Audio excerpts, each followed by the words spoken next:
본문 성구 요한계시록 18장 23절 등불빛이 결코 다시 내 가운데서 비추지 아니하고 신랑과 신부의 음성이 결코 다시 내 가운데서 들리지 아니하리로다.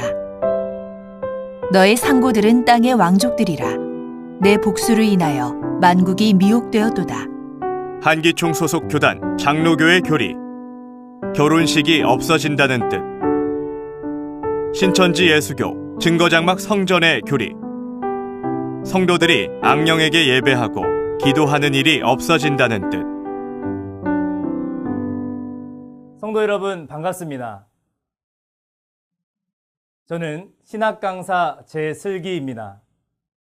요한계시록 18장에 신랑과 신부의 음성이 다시 들리지 아니한다는 말씀에 대한 한기총의 거짓 주장과 신천지의 바른 증거에 대해 알아보도록 하겠습니다. 바벨론 성이 무너지는 날에 신랑과 신부의 음성이 들리지 않는다는 말씀은 어떤 뜻일까요? 한기총 소속 장로교 교단 목사님은 어떻게 설명하시는지 설교 영상을 통해 알아보도록 하겠습니다.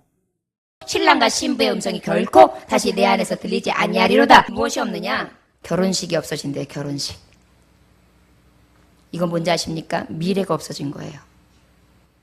결혼하는 두 남녀가 있어야지만 미래가 있어요. 요즘에 아이들 안 낳죠? 이거 굉장히 문제 심각합니다. 고령화되어 가고 있죠? 결코 다시 볼 수 없는 게 우리가 생각하는 것처럼 간단하지는 않았어요. 신부 신랑이 없어요. 미래가 없어요. 꿈도 없어요. 비전도 없어요. 사랑도 없어요. 사랑이 없어진다는 거예요. 한기총 소속 장로교 교단 목사님께서는 신랑 신부의 음성이 다시 들리지 않는다는 것을 결혼식이 없어진다고 하시는데요. 결혼식이 없어지니 아이도 없어지고 고령화가 되어 간다는 것입니다. 여러분들의 생각은 어떻습니까? 이 말이 사실이라면 저는 의문이 하나 생깁니다. 하나님께서는 사람을 남자와 여자로 창조하셨고 그들에게 복을 주시며 생육하고 번성하라고 하셨습니다. 이것이 하나님께서 사람을 지으신 이치인데 육적으로 장가가고 시집가는 것, 곧 결혼식이 없어진다니요. 인생 중 가장 큰 일인 결혼을 위해서 지금도 많은 신랑, 신부가 준비하고 계실 텐데요. 이 얘기를 들으면 어떤 마음일까요? 계시록 19장 1절에는 이일 후라는 단어가 나오게 됩니다. 이일 후는 이러한 일 후라는 개념으로서 계시록 18장의 사건과 연결됨을 알 수 있는데요. 분명히 계시록 18장에 결혼식이 없어졌다고 했는데 계시록 19장에서는 또 다른 혼인잔치가 열리고 있습니다. 이렇게 계시록 말씀만 읽어보더라도 육적 결혼식이 없어진다는 한기총 소속 장로교 교단 목사님의 주장은 전혀 이해가 되지 않습니다. 이제 신랑과 신부의 음성이 들리지 아니한다는 것은 어떤 의미인지 유쾌 상쾌한 신천지의 바른 증거를 통해 알아보도록 하겠습니다. 앞서 말씀드린 것처럼 계시록 18장에는 없어지는 결혼이 있고 계시록 19장에는 어린 양과의 결혼이 있습니다. 이 결혼은 사실 육적 결혼이 아닌 영적 결혼을 말하는 것입니다. 그럼 18장과 19장은 어떻게 다른 것인가? 결론적으로 말씀드리자면 계시록 18장은 마귀와 결혼한 것이고 계시록 19장은 예수님과 결혼한 것입니다. 계시록 18장 2절 3절에 보면 바벨론에 의해 만국이 무너졌고 바벨론은 귀신의 처소요 각종 더러운 영에 모이는 곳이라고 합니다. 이 바벨론에 의해 무너진 만국을 심판하고 계시록 19장 6절 이하의 어린 양의 혼인기약이 있다고 합니다. 우리 신앙인들은 예수님과 결혼하여 천국에서 영원히 사는 것이 소망일 텐데요. 그 성취 노정을 같이 살펴보도록 하겠습니다. 데살로니가후서 2장 1절에서 4절 말씀에 본 바 주 재림 때 주의 강림하심은 먼저 배도하는 일과 저 불법의 사람, 멸망의 아들이 나타나기 전에는 없다고 말씀하셨습니다.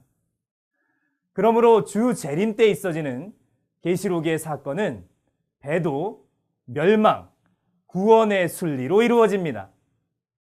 주 재림 때는 계시록 1장의 약속대로 7 금초대 장막이 출현하게 됩니다.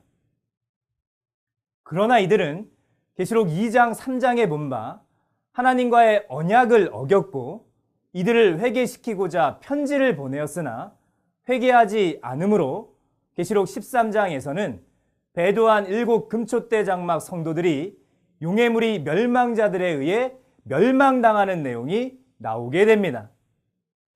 이때 멸망자인 짐승과 우상과 그 이름의 수를 이기고 벗어난 이긴 자들이 계시록 15장에 증거장막 성전을 열게 되고 증거장막 성전에 이긴 자들은 계시록 16장, 17장, 18장에서 심판의 말씀으로 멸망자들을 심판하여 바벨론을 무너뜨리게 되는 것입니다. 본문에 심판받는 바벨론은 어떤 곳이고 이 바벨론 소속으로 함께 심판받아 그 음성이 사라지는 신랑과 신부는 누구일까요? 하나님께서는 천국의 비밀을 비유로 감추어 두셨지만 때가 되면 밝히 증거해 주신다고 하셨습니다. 먼저는 바벨론에 대해 알아보도록 하겠습니다. 계시록 18장 사건의 현장인 심판받는 바벨론은 구약시대의 선민 예루살렘을 멸망시킨 이방 바벨론을 빈자하여 비유된 표현으로서 악령들의 집합소이며 주 재림 때 하늘 장막 성도들을 멸망시킨 멸망자들의 조직체를 말하는 것입니다. 그럼 신랑과 신부는 누구를 말하는 것인지 비유한 신랑과 신부의 참뜻에 대해 알아보도록 하겠습니다. 구약의 예언의 말씀인 호세아서 2장 19절에서 20절에 보면 영이신 하나님께서는 내가 내게 장가들어 영원히 살겠다라고 하시고 초림 때 육체이신 예수님께 오셔서 함께 하심으로 이 말씀을 이루셨습니다. 이것으로 보아 영이신 하나님은 신랑의 입장이시며 육체이신 예수님은 신부의 입장이 되는 것입니다. 또한 예레미야 3장 14절에서는 배역한 자식들아 돌아오라 나는 너희 남편임이니라 라고도 말씀하셨는데요. 즉 신랑은 영이시며 신부는 영과 하나 된 육체, 곧 목자 또는 성도의 입장이 되는 것입니다. 그러면 오늘 본문 계시록 18장에 나오는 바벨론의 신랑과 신부는 어떤 존재를 말하는 것일까요? 하나님의 소속의 영과 육체, 즉 신랑과 신부가 있는 것 같이 사단 소속의 영과 육체를 성경에서는 동일하게 신랑과 신부로 비유하여 표현하고 있습니다. 즉 계시록 18장의 영적 바벨론은 주 재림 때 하늘 장막을 멸망시킨 멸망자의 조직체로 바벨론의 신랑은 악령이요 신부는 거짓 목자와 그 소속 교인들이 되는 것입니다. 따라서 바벨론에서 신랑 신부의 소리가 다시 들리지 않는다는 것은 멸망자들이 진리의 말씀으로 심판받아 그들이 정통이라고 주장하며 가르치던 사단의 교리가 사라지고 성도들이 마귀에게 예배하고 기도하는 일이 없어진다는 뜻입니다. 정리하자면 계시록 18장에 신랑과 신부의 음성이 다시 들리지 아니한다는 말씀은 한기총 소속 장로교 교단 목사님의 주장처럼 육적 결혼이 없어지는 것이 아니라 성도들이 마귀에게 예배하고 기도하는 일이 없어진다는 뜻입니다. 즉 마귀와 함께하는 목자와 성도가 사라지므로 계시록 19장 하나님이 함께하시는 목자와 성도가 있는 예수님의 혼인잔치집에 나아가야 된다는 것입니다. 육적인 결혼이 없어지는 것이라고 주장하는 것은 이럴 것이다 저럴 것이다 추측에 의한 자의적 해석이며 새빨간 거짓말입니다. 그렇다면 한기총의 교리와 신천지의 가르침은 왜 이렇게 차이가 나는 것일까요? 요한복음 3장 31절에서 34절에 본 바 하나님의 목자는 하늘에 속하여 하늘의 것을 보고 듣고 증거하지만 땅에서 난 자는 하늘의 것을 보고 들은 게 없기 때문에 자의적으로 말하는 것입니다. 신천지의 약속의 목자는 계시록이 성취되는 현장에서 보고 들은 증인입니다. 펼쳐진 책을 받아먹은 목자이시기 때문에 이 모든 것들을 증거할 수 있는 자격이 있는 것입니다. 그러므로 계시록 18장의 현장이 어디인지, 신랑과 신부가 누구인지, 계시록 19장의 혼인잔치집이 어디인지 확실하게 증거할 수 있는 것입니다. 요한복음 14장 24절에 2000년 전 예수님의 말씀은 예수님 안에 계신 하나님의 말씀이었듯이 한기총 소속 장로교 교단 목사님의 거짓말은 그 속에 있는 마귀의 말인 것입니다. 이 두 가지 가르침의 결과는 마태복음 13장의 두 가지 씨의 결과와 같습니다. 하나님의 씨, 즉 하나님의 말씀으로 난 자는 하나님의 자녀가 되어 천국에 이르지만 요한복음 8장 44절의 말씀과 같이 마귀의 씨, 곧 마귀의 거짓말로 난 자는 마귀의 자식이 되어 지옥에서 세세토록 고난을 받습니다. 사랑하는 성도 여러분, 초림 때 하나님을 믿고 섬겼던 서기관과 바리새인들의 조직체도 귀신이 함께한 나라였습니다. 이렇듯 오늘날에도 하나님을 믿고 섬기고 있는 많은 만국 백성이 계시록 18장 3절 말씀처럼 음행의 포도주, 즉 사단의 비진리에 무너졌다고 하였습니다. 종교 말년에 모든 만국이 바로 귀신의 나라가 된다는 것입니다. 만국을 무너뜨린 음행의 포도주는 비진리, 즉 하나님의 말씀이 아닌 자의적 해석이요 성경과 맞지 않은 거짓말, 곧 주석인 것입니다. 한기총 소속의 목사님께서 하신 그 말씀들이 본인의 소속을 증거하는 것 아니겠습니까? 거짓말을 외치는 한기총이 무너진 만국이 될 줄 누가 알았겠습니까? 예수님께서는 이렇게 말씀하고 계십니다.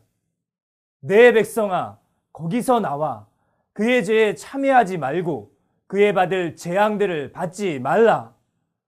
여러분들이라면 무너진 만국에 있고 싶습니까? 아니면 하나님이 계시고 어린 양의 혼인잔치가 열리는 곳에 가고 싶습니까? 계시록 19장의 어린 양의 혼인잔치가 열리는 곳은 계시록 15장의 짐승과 우상과 그 이름의 수를 이기고 벗어난 자들이 만든 증거장막 성전입니다. 신랑은 다시 오시겠다 약속하신 예수님이요, 신부는 증거장막 성전의 목자와 성도들이 되는 것입니다. 말씀을 깨달았다면 무너진 만국에 있고 싶어도 있을 수 없을 것입니다. 신천지는 말씀을 듣고 무엇이 참인지 분별하여 그렇게 나오는 성도들에 의해 그 수가 매년 급성장하고 있습니다. 반대로 한기총은 하나님도 예수님도 성령도 없기 때문에 성도의 수가 매년 급감하고 있는 것입니다.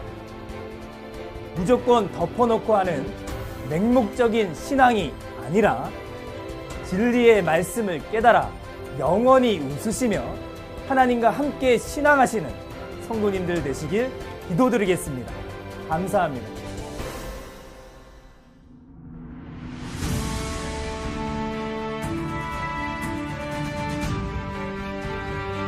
바른 증거를 한 것은 오직 성도들의 성경 지식과 올바른 신앙을 위한 것입니다. 주석 및 자의적 해설은 증거물이 없고 계시는 증거할 실상이 있습니다. 판단 기준은 성경 말씀에 입각해야 합니다.